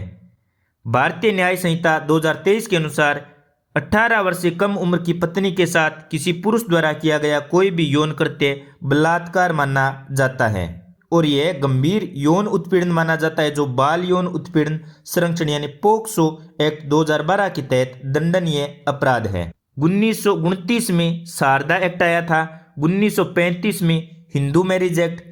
2006 में prohibition of child marriage act आया था। केंद्र ने जस्टिस मनोज कुमार गुप्ता को उत्तराखंड हाईकोर्ट का चीफ जस्टिस नियुक्त करने की मंजूरी प्रदान कर दी है। 9वें शीर्ष स्तरीय नार्को समन्वय केंद्र की बैठक की अध्यक्षता कौन करेंगे? केंद्रीय गृह मंत्री अमित शाह है, नई दिल्ली में। विकसित भारत यंग लीडर डायलॉग 2026 का शुभारंभ कहां पर किया जा रहा है? नई दिल्ली में। तीसरे भारतीय लाइट हाउस महोत्सव का आयोजन कहां पर किया जा रहा है? आंध्र प्रदेश में। आंध्र प्रदेश में कहां पर? विशाखापत्तनम में। कौन कर रहा है? पत्तनपोत परिवहन और जलमार्ग मंत्रालय। भारत सरकार ने जनगणना 2027 के प्रथम चरण मकान सूचीकरण आवास जनगणना के लिए अधिसूचना जारी कर दी है। 1 अप्रैल से 30 सितंबर 2026 के बीच प्रत्येक राज्य या केंद्र शासित प्रदेश द्वारा निर्धारित 30 दिनों की अवधि में आयोजित होगी। ये आप इसका पोस्टर देख सकते हैं। भारत की जनगणना 2027 मानक सूचीकरण कार्यक्रम 1 अप्रैल 2026 से 30 सितंबर 2026। घर घर गृह सूचीकरण प्रारंभ होने से 15 दिन पहले तक यह व्यवस्था उपलब्ध रहेगी। विकसित भारत रोजगार एवं आजीविका गारंटी मिशन ग्रामीण अधिनियम 2025 क्या प्रावधान करता है? इसमें स्थायी ग्रामीण इंफ्रास्ट्रक्चर के निर्माण का लक्ष्य रखा गया है। 4 प्राथमिकताएं हैं। जल संबंधी कार्यों के माध्यम से जल सुरक्षा, प्रमुख ग्रामीण इंफ्रास्ट्रक्चर, आजीविका से संबंधित इंफ्रास्ट्रक्चर, मौसम की प्रतिकूल परिस्थितियों में भी विशेष कार्य है। सभी परिसंपत्तियों को विकसित भारत राष्ट्रीय ग्रामीण इंफ्रास्ट्रक्चर में शामिल किया गया है। यह मनरेगा में एक बड़ा बदलाव करता है। विकसित भारत 2047 से जुड़ा एक आधुनिक वैधानिक संरचना को स्थापित करता है। प्रति ग्रामीण परिवार को 125 दिन के रोजगार हेतु भुगतान की गारंटी देता है। नए शोध से पता चला है कि जलवायु परिवर्तन के प्रभाव को आकार देने में एरोसोल और जलवाष्प की संयुक्त भूमिका है। प्रसार भारती ने डिजिटल रचनाकारों को सशक्त बनाने के लिए डीडी न्यूज पर क्रिएटर्स कॉर्नर लॉन्च किया। नई दिल्ली में भारतीय भाषाओं पर तीसरे अंतर्राष्ट्रीय सम्मेलन का उद्घाटन किसने किया? उपराष्ट्रपति सीपी राधाकृष्णन ने। एनएसजी के NIDMS यानी national IED data management system का उद्घाटन किसने किया? केंद्रीय गृह एवं सहकारिता मंत्री अमित शाह ने VC के माध्यम से यानी वीडियो कॉन्फ्रेंस के माध्यम से। 14वीं हिंदी सलाहकार समिति की पहली बैठक कहाँ पर आयोजित की गई? नई दिल्ली में। किसने आयोजित करवाई? विधि एवं न्याय मंत्रालय, विधायी विभाग, राजभाषा शाखा ने। राष्ट्रपति ने भारत के मुख्य न्यायाधीश से परामर्श के बाद न्यायमूर्ति मनोज कुमार गुप्ता इलाहाबाद हाई कोर्ट को उत्तराखंड हाई कोर्ट का मुख्य न्यायाधीश नियुक्त करने का निर्णय लिया है। मिस्टी का पूरा नाम क्या है? Mangrove initiative for shoreline habitats and tangible income. MISHTI योजना पर राष्ट्रीय स्तर की कार्यशाला का आयोजन विजयवाड़ा आंध्र प्रदेश में किया गया। इंडस फूड 2026 का उद्घाटन किसने किया? चिराग पासवान ने। कहां पर? ग्रेटर नोएडा में। कब? 8 जनवरी 2026 को। चिराग पासवान कौन है? केंद्रीय खाद्य प्रसंस्करण उद्योग मंत्री। 14वीं हिंदी सलाहकार समिति की पहली बैठक कहां पर आयोजित की गई? नई दिल्ली में।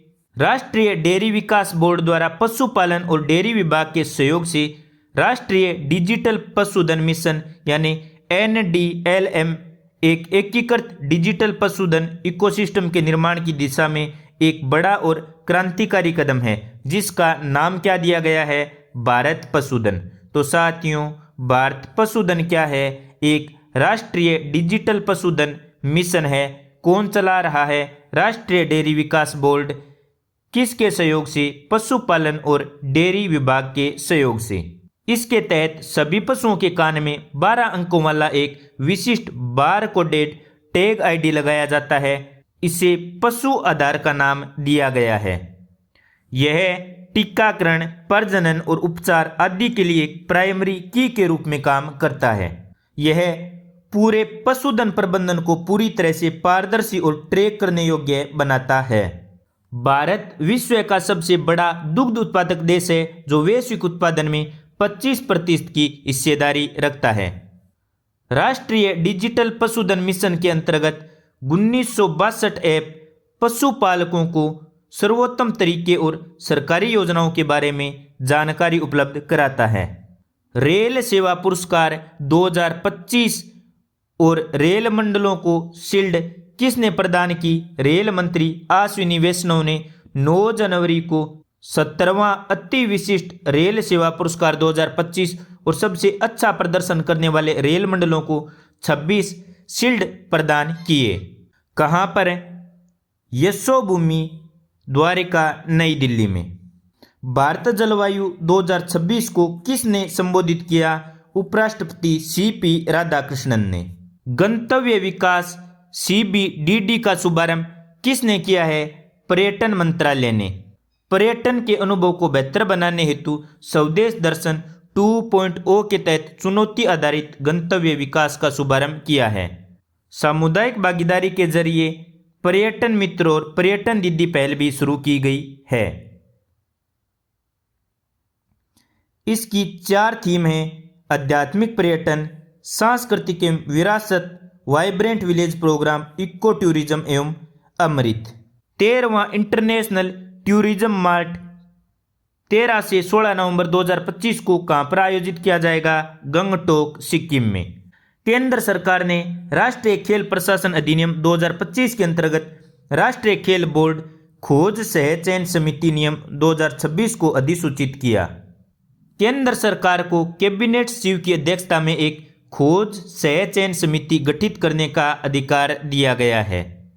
इसमें खेल सचिव, खेल प्रशासन में अनुभव रखने वाला एक व्यक्ति और राष्ट्रीय खेल पुरस्कार प्राप्त करने वाले 2 व्यक्ति शामिल होंगे। यानी टोटल कितने व्यक्ति शामिल होंगे? टोटल 4। कौन? खेल सचिव, खेल प्रशासन में अनुभव रखने वाला एक व्यक्ति और 2 व्यक्ति जो राष्ट्रीय खेल पुरस्कार प्राप्त कर चुके हैं। समिति अध्यक्ष और बोर्ड के 2 सदस्यों के पदों के लिए ऐसे व्यक्तियों के नामों की सिफारिश करेगी जो योग्यता, सत्यनिष्ठा और उत्तम प्रतिष्ठा रखता हो। इनको लोक प्रशासन, खेल कानून या अन्य संबंधित क्षेत्रों में ज्ञान या व्यावहारिक अनुभव होना चाहिए। राष्ट्रीय खेल बोर्ड नियम 2026 के तहत खेल बोर्ड के अध्यक्ष और सदस्यों के चयन की प्रक्रिया शुरू की जाएगी। यह बोर्ड राष्ट्रीय खेल निकायों को मान्यता प्रदान करने के साथ साथ उनके शासन, वित्तीय प्रबंधन और नैतिक मानकों के अनुपालन की निगरानी करने वाले केंद्रीय प्राधिकरण की भूमिका निभाएगा। ध्रुव 64 क्या है? भारत का पहला स्वदेशी ड्यूअल कोर माइक्रो प्रोसेसर। याद रखना इंपॉर्टेंट है। ध्रुव 64 क्या है? भारत का पहला स्वदेशी ड्यूअल कोर माइक्रो प्रोसेसर। स्वामीय निवेश कोष की स्थापना कब की गई? नवंबर 2019 में। भारत को बाल विवाह मुक्त करने का लक्ष्य कब तक रखा गया है? 2030 तक। और बाल विवाह की दर 10% तक कम करने का लक्ष्य कब तक रखा गया है? 2026 तक। PSLV C62 या EOS N1 मिशन कब लॉन्च किया गया? 12 जनवरी 2026 को। कहाँ से? श्रीहरिकोटा से। यह mission new space India limited द्वारा शुरू किया गया 9वां विशेष वाणिज्यिक मिशन है। इस मिशन में PSLV की 64वीं उड़ान थी। PSLV C62 मिशन में स्पेनिश स्टार्टअप द्वारा विकसित किए जा रहे पुनः प्रवेश वाहन के छोटे प्रोटोटाइप किड का भी प्रदर्शन किया जाएगा। साथियों, सोमनाथ स्वाभिमान पर्व का आयोजन कब किया गया? 8 से 11 जनवरी 2026 तक। यह आयोजन जनवरी 2026 में सोमनाथ मंदिर पर हुए पहले अभिलेखित आक्रमण के 1000 वर्ष पूरा होने के उपलक्ष्य में मनाया जा रहा है। और यहाँ पर भाग किसने लिया था? PM नरेंद्र मोदी ने। Maheshwari global convention and expo 2026 को किसने संबोधित किया? केंद्रीय गृह एवं सहकारिता मंत्री अमित शाह ने कहां पर आयोजित किया गया? जोधपुर, राजस्थान में। तृतीय अंतर्राष्ट्रीय भारतीय भाषा सम्मेलन 2026 का उद्घाटन सत्र इंदिरा गांधी राष्ट्रीय कला केंद्र, नई दिल्ली में आयोजित हुआ। भारत स्टील अवार्ड्स 2026 नामक नए पुरस्कारों की श्रेणी की घोषणा किसने की है? केंद्रीय इस्पात मंत्रालय ने। यह पुरस्कार 7 श्रेणियों में दिए जाएंगे: दक्षता पुरस्कार, निर्यात पुरस्कार, सततता पुरस्कार, स्वदेशीकरण पुरस्कार, अनुसंधान एवं विकास के माध्यम से नवाचार पुरस्कार, सुरक्षा पुरस्कार, इस्पात क्षेत्र में असाधारण योगदान के लिए पुरस्कार। केंद्रीय गृह एवं सहकारिता मंत्री अमित शाह ने नई दिल्ली में NCORD की 9वीं शीर्ष स्तरीय बैठक की अध्यक्षता की। तो ये आप देख सकते हैं 9th apex level NCORD meeting 9 जनवरी 2026 कहाँ पर हुई? नई दिल्ली विज्ञान भवन में। NHI ने भविष्य के पेशेवर तैयार करने के लिए प्रशिक्षण कार्यक्रम और समर्पित प्रशिक्षु पोर्टल की शुरुआत की। DRDO मुख्यालय एवं NPOL द्वारा कोच्चि में विश्व हिंदी दिवस के अवसर पर 10 से 11 जनवरी 2026 को 2 दिवसीय तृतीय अखिल भारतीय तकनीकी राजभाषा सम्मेलन उन्मेष 2026 का आयोजन किया गया। थीम थी राष्ट्र के विकास में विज्ञान एवं प्रौद्योगिकी की भूमिका। 5वां PSLV DL वेरिएंट मिशन। साथियों, इसके बारे में जानकारी आप पॉज करके आराम से पढ़ सकते हैं। पंखुड़ी पोर्टल क्या है? एक एकीकृत कॉरपोरेटिक सामाजिक उत्तरदायित्व और साझेदारी सुविधा हेतु डिजिटल पोर्टल है।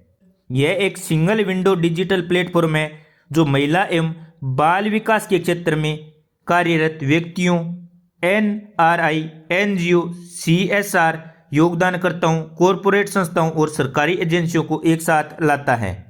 प्रमुख विषय क्षेत्रों में स्वैच्छिक और संस्थागत योगदान को सुनिश्चित और एकीकृत करता है, जिसमें पोषण और स्वास्थ्य, प्रारंभिक बाल्यावस्था देखभाल, शिक्षा, बाल कल्याण, संरक्षण, पुनर्वास, महिला सुरक्षा एवं सशक्तिकरण शामिल हैं।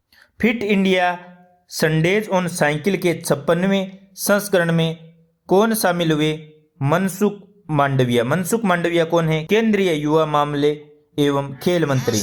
2025 में भारत का पहला बाल विवाह मुक्त जिला कौन बना है? बालोद, छत्तीसगढ़ का। गुजरात के 7 जिलों अमरेली वाइब्रेंट गुजरात समिट में गुजरात के 7 जिलों में 13 नए स्मार्ट औद्योगिक एस्टेट्स का उद्घाटन PM नरेंद्र मोदी ने किया। सोमनाथ मंदिर का पर्व 8 से 11 जनवरी 2026 को मनाया जा रहा है। किस उत्सव में सोमनाथ मंदिर पर 1026 ईस्वी में आक्रमण हुआ था? इसके 1000 साल पूरा होने के उपलक्ष्य में। भद्रकाली मंदिर के शिलालेख में सोमनाथ की ऐतिहासिक घटनाओं और इसके पुनरुद्धार में कुमारपाल की भूमिका का विवरण दिया गया है। ये है भद्रकाली का मंदिर और ये है इसमें दिया गया शिलालेख। भारतीय प्रकाश स्तंभ महोत्सव 3.0 कहाँ पर आयोजित किया जा रहा है? विशाखापत्तनम, आंध्र प्रदेश में। इसमें आंध्र प्रदेश के पहले प्रकाश स्तंभ संग्रहालय की घोषणा की गई। आंध्र प्रदेश का पहला प्रकाश स्तंभ संग्रहालय कहाँ पर स्थापित किया जाएगा? विशाखापत्तनम में। केंद्रीय नवीन और नवीकरणीय ऊर्जा मंत्री कौन है? प्रहलाद जोशी। वर्ष 2025 में भारत की गैर जीवाश्म ईंधन आधारित ऊर्जा क्षमता कितनी हो गई है? 266.78 गीगावाट। यह कुल वृद्धि 22.6% की वृद्धि हुई है। सौर ऊर्जा क्षमता कितनी है? 135.81 गीगावाट।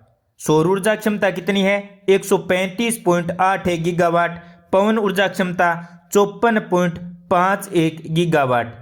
और कुल गैर नवीकरणीय ऊर्जा क्षमता कितनी है? 266.78 गीगावाट। 2023 से 24 तक विंड एनर्जी कितनी बढ़ी है? 13.2%। कितनी हो गई है? 54.51 गीगावाट। सोलर एनर्जी 38.8% बढ़ी है। कितनी हो गई है? 135.81 gigawatt. Non fossil fuel capacity 22.6% बढ़ी है। कितनी हो गई है? 266.78 गीगावाट। पश्चिमी कमान अलंकरण समारोह 2026 दिल्ली कैंट के मानेकशॉ सेंटर में आयोजित किया गया। Lieutenant general Manoj Kumar Katiyar GOC in chief पश्चिमी कमान ने 100 वीरता और विशिष्ट सेवा पुरस्कार प्रदान किए। प्रदान किए गए पुरस्कारों में 6 युद्ध सेवा मेडल, 30 वीरता सेना मेडल जिसमें 4 मरणोपरांत थे, 17 विशिष्ट सेना मेडल जिसमें 1 विशिष्ट बाल सेना मेडल, 44 विशिष्ट सेवा मेडल शामिल हैं। भारत और ओमान के बीच में व्यापक आर्थिक भागीदारी समझौता CEPA 2024-25 में दोनों देशों के बीच में 10.61 अरब अमेरिकी डॉलर का व्यापार रहा।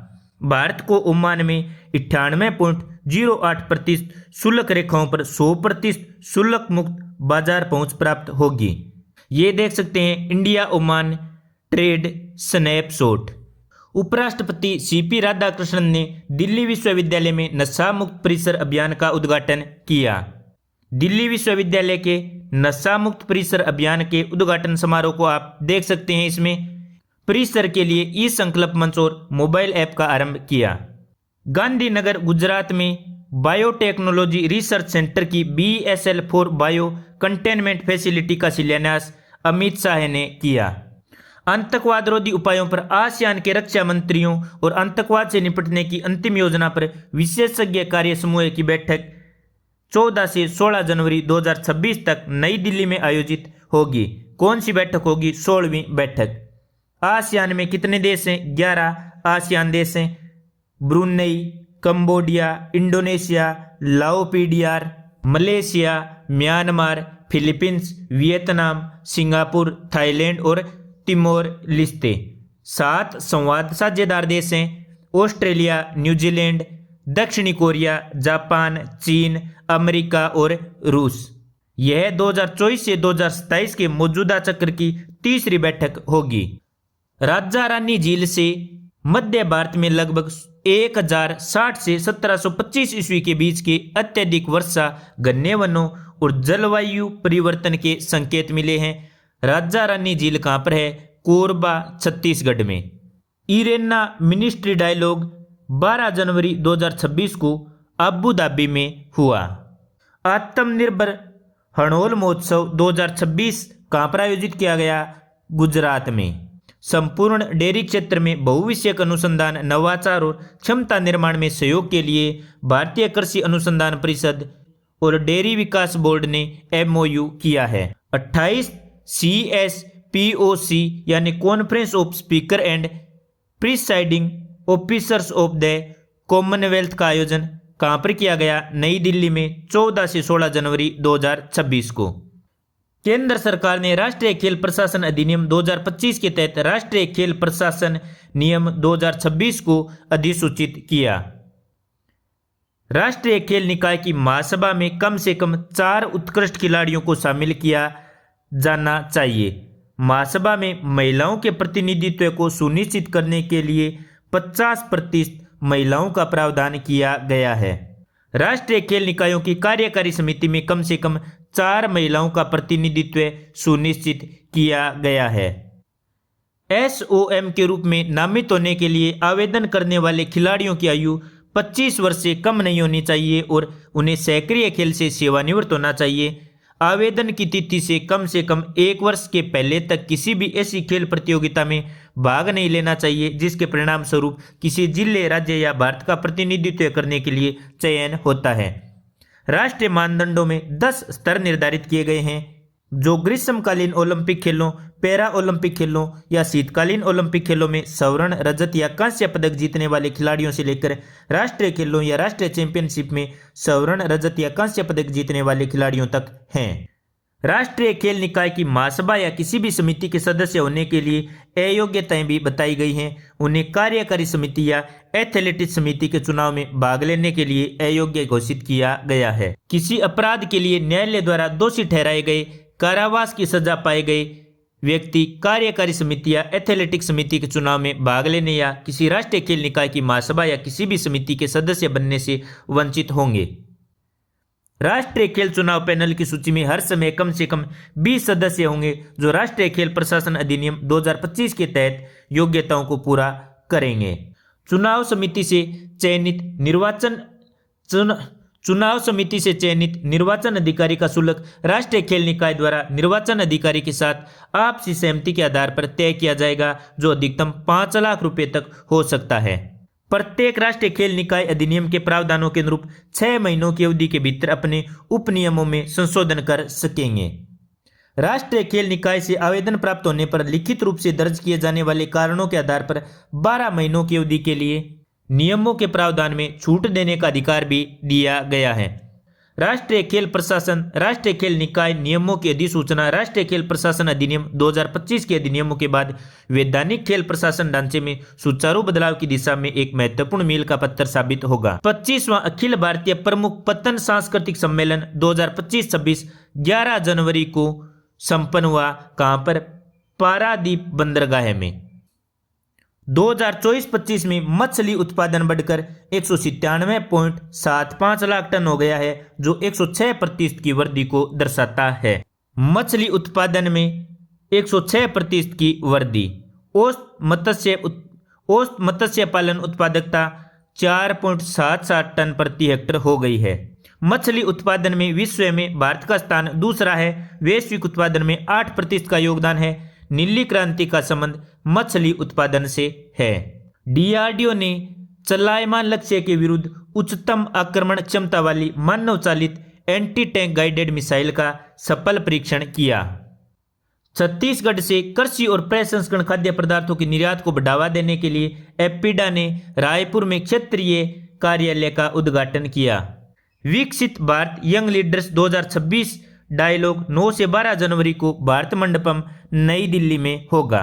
प्रधानमंत्री नरेंद्र मोदी और जर्मनी के चांसलर फ्रेडरिक मर्ज ने गुजरात के अंतर्राष्ट्रीय पतंग महोत्सव में भाग लिया। विश्व पुस्तक मेला 2026 कहां पर आयोजित किया जा रहा है? नई दिल्ली में। भाषिणी समुदाय भारत के भाषा एआई तंत्र का सुदृढ़ीकरण विषय पर कार्यक्रम कहां पर आयोजित किया गया? नई दिल्ली में। रिस्पॉन्सिबल नेशन इंडेक्स कौन जारी करेगा? सामाजिक न्याय और अधिकारिता मंत्रालय।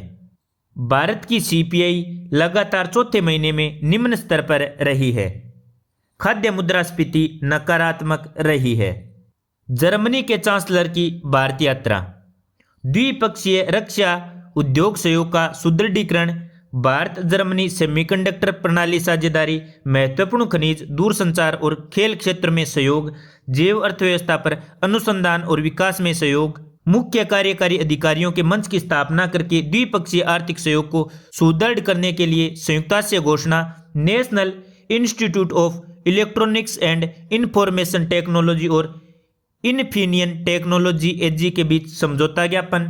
उच्च शिक्षा पर भारत जर्मनी रोड मैप। भारतीय पासपोर्ट धारकों के लिए जर्मनी से होकर वीजा मुक्त पारगमन की घोषणा।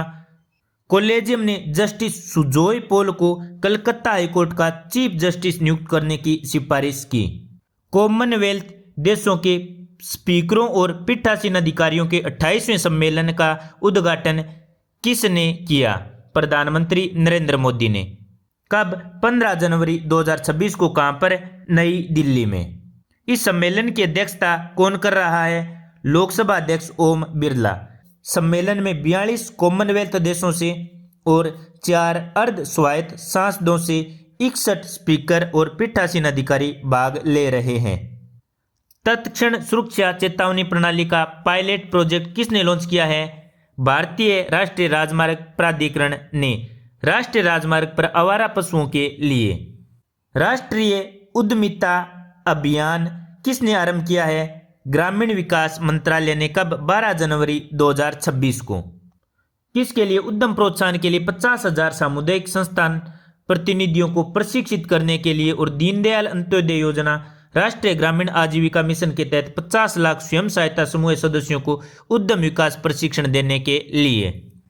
तो मोटा मोटी उद्यम विकास प्रशिक्षण से संबंधित है।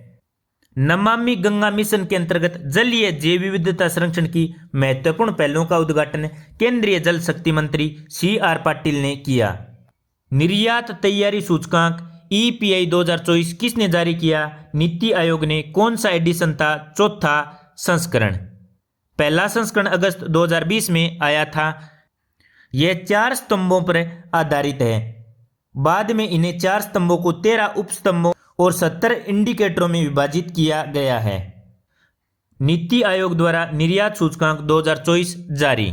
वित्त वर्ष 2023-24 में कुल निर्यात 65 लाख करोड़ रुपए तक पहुंचा। वैश्विक व्यापार में हिस्सेदारी बढ़कर 1.8% हो गई। सेवा निर्यात में वृद्धि ने कुल निर्यात प्रदर्शन को गति प्रदान की। प्रदर्शन के आधार पर वर्गीकरण किया गया। अग्रणी चुनौती देने वाले आकांक्षी। अग्रणी अपेक्षाकृत उच्च निर्यात तत्परता प्रदर्शित करने वाले राज्य या यूटी। चुनौती देने वालों में मध्य स्तर की तैयारी करने और सुधार की संभावना वाले राज्य या यूटी। आकांक्षी में निर्यात पारिस्थितिकी तंत्र के विकास के प्रारंभिक चरण वाले राज्य और यूटी। अग्रणी प्रदर्शनकर्ता में कौन रहे, यानी बड़े राज्य कौन से रहे? महाराष्ट्र, तमिलनाडु, गुजरात, उत्तर प्रदेश, आंध्र प्रदेश। तो साथियों अग्रणी प्रदर्शनकर्ता में महाराष्ट्र 1 नंबर पर रहा, उत्तर प्रदेश 4 नंबर पर रहा। छोटे राज्य या पूर्वोत्तर राज्य और केंद्र शासित प्रदेशों में 1 नंबर पर उत्तराखंड रहा। निर्यात तैयारी सूचकांक 2024 अग्रणी प्रदर्शनकर्ता में बड़े राज्य में पहले नंबर पर महाराष्ट्र और छोटे राज्य पूर्वोत्तर राज्य और केंद्र शासित प्रदेश में 1 नंबर पर उत्तराखंड। 2047 तक वैश्विक वस्तु निर्यात में भारत की हिस्सेदारी लगभग 10% करना चाहता है। 9 अमृत भारत ट्रेनों की शुरुआत होगी। असम और पश्चिम बंगाल को भारत के कोने कोने से जोड़ने का लक्ष्य। तो यदि कोई आपके जिले में शुरू हो रही है तो इसे आप याद कर लेना। त्रिनिदाद और टोबैगो गणराज्य के उच्चायुक्त कौन बने हैं भारत में? श्री चंद्रदत्त सिंह हैं। इन्होंने राष्ट्रपति को अपना परिचय पत्र प्रस्तुत किया। ऑस्ट्रेलिया के राजदूत कौन बने हैं? डॉक्टर रॉबर्ट जिसग। संयुक्त राज्य अमेरिका के राजदूत कौन बने हैं? श्री सर्जिया गोर। इन्होंने अपना परिचय पत्र राष्ट्रपति को प्रस्तुत किया। Solar energy corporation of India limited ने नवीन और नवीकरणीय ऊर्जा मंत्रालय के साथ वित्त वर्ष 2024-25 के लिए MOU करने के मामले में उत्कृष्ट रेटिंग हासिल की। आधार वोटर ID जन्म तिथि का पक्का सबूत नहीं है, मध्य प्रदेश हाईकोर्ट ने ये बात कही है। आदि शंकराचार्य की ग्रंथावली का विमोचन किसने किया? अमित शाह ने। पशु नस्ल पंजीकरण प्रमाण पत्र और नस्ल संरक्षण पुरस्कार किसने प्रदान किए? शिवराज सिंह चौहान ने।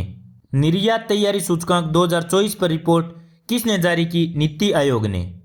नस्ल संरक्षण पुरस्कार में व्यक्तिगत श्रेणी में पहला पुरस्कार श्री जितुल बुर्गोहेन को मिला, लुईट भैंस के संरक्षण के लिए। संस्थागत श्रेणी में बिन्नजारपुरी मवेशी प्रमोटर्स एंड प्रोड्यूसर्स सोसाइटी को मिला, बिन्नजारपुरी मवेशियों के संरक्षण में उनकी महत्वपूर्ण भूमिका के लिए। भारत में प्रशिक्षण इकोसिस्टम के विकास के लिए एकीकृत ढांचे पर गठित कार्य समिति ने रिपोर्ट प्रस्तुत की है, जिसका अध्यक्ष कौन था? श्री पुल्लेला गोपीचंद। इन्होंने NCAB की स्थापना का आह्वान किया है, यानी एक राष्ट्रीय प्रशिक्षक मान्यता बोर्ड की स्थापना का। इन्होंने राष्ट्रीय प्रशिक्षण मार्ग का भी प्रस्ताव रखा है, जिसमें शून्य स्तर सार्वभौमिक प्रवेश स्तर है।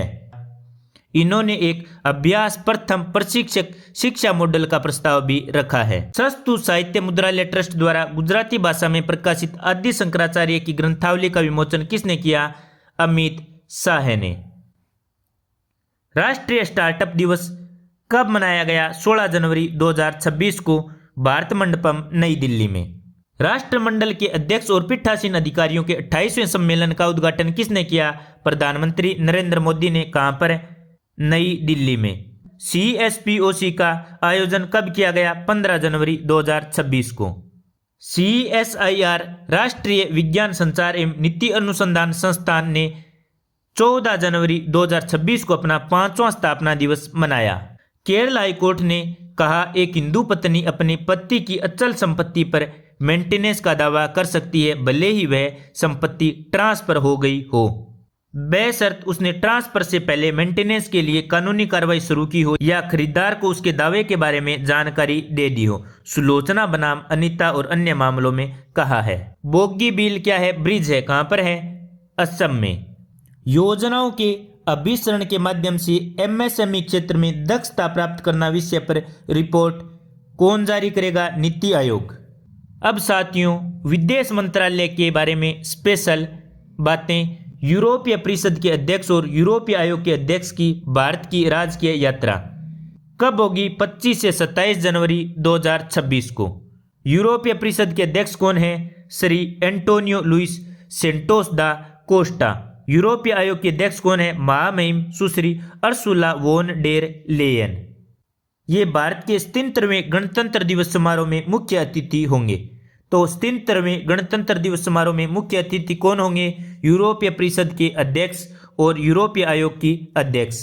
27 जनवरी 2026 को 16वें भारत यूरोपीय संघ शिखर सम्मेलन की सह अध्यक्षता भी करेंगे। विदेश सचिव ने चीन के कम्युनिस्ट पार्टी के अंतर्राष्ट्रीय विभाग की उप मंत्री सुश्री सुन हेयान से मुलाकात की। 38वां भारत फ्रांस रणनीतिक संवाद 13 जनवरी 2026 को नई दिल्ली में आयोजित किया गया। विदेश मंत्री डॉक्टर एस जयशंकर ने ब्रिक्स इंडिया 2026 के लोगो, थीम और वेबसाइट का शुभारंभ किया। कब? 13 जनवरी 2026 को। 2026 में ब्रिक्स की अध्यक्षता कौन कर रहा है? भारत। ये रहा ब्रिक्स 2026 का लोगो। लोगो समावेशिता, संवाद और साझा विकास का प्रतीक है। इसमें परंपरा आधुनिकता का अनूठा संगम है। पंखुड़ियां सभी ब्रिक्स सदस्यों के जीवंत रंगों को दर्शाती हैं और सामूहिक शक्ति और एकता का प्रतीक हैं। केंद्र में नमस्ते का भाव स्नेह, सम्मान और सौहार्दपूर्ण सहयोग को दर्शाता है। थीम क्या है? लचीलापन, नवाचार, सहयोग और स्थिरता के लिए निर्माण। वेबसाइट कौन सी है? brics2026.gov.in। भारत के विदेश मंत्री की फ्रांस और लग्जमबर्ग यात्रा 4 से 9 जनवरी 2026। फ्रांस के राजदूतों के 31वें सम्मेलन में विशिष्ट अतिथि के रूप में संबोधित किया। भारत विमर विदेश मंत्रियों की पहली बैठक में भी भाग लिया। भारत विमर विदेश मंत्रियों में कौन कौन शामिल होते हैं? फ्रांस, जर्मनी और पोलैंड के विदेश मंत्री।